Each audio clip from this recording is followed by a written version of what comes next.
ښه راغلاست. د افغانستان او زیمبابوې ترمنځ د لوبو مهالوېش. مهرباني وکړئ د هر څه نه مخکې زموږ یوټیوب چینل درسره سبسکرایب کړئ.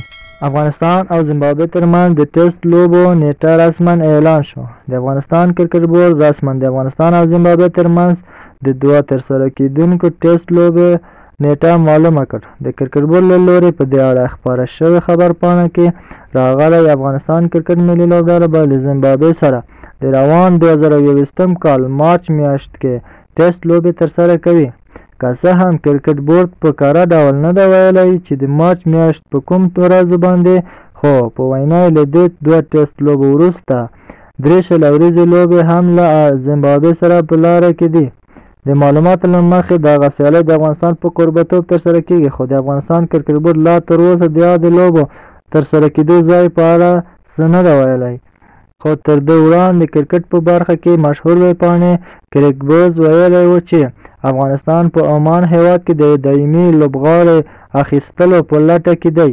د افغانستان کرکټ بورډ غوښتل له آیرلینډ سره هم لوبې په عمان هیواد کې ترسره کړي، خو د آیرلینډ لوبډلې ورسره نه ومنلې.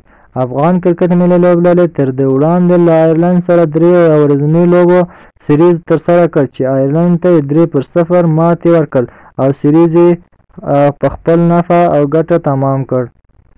او د افغانستان او زیمبابوې ترمنځ د لوبو نیټه مهالوېش چې تاسو ته مو وړاندې کړ. مهرباني وکړئ زموږ یوټیوب چینل درسره سبسکرایب کړئ.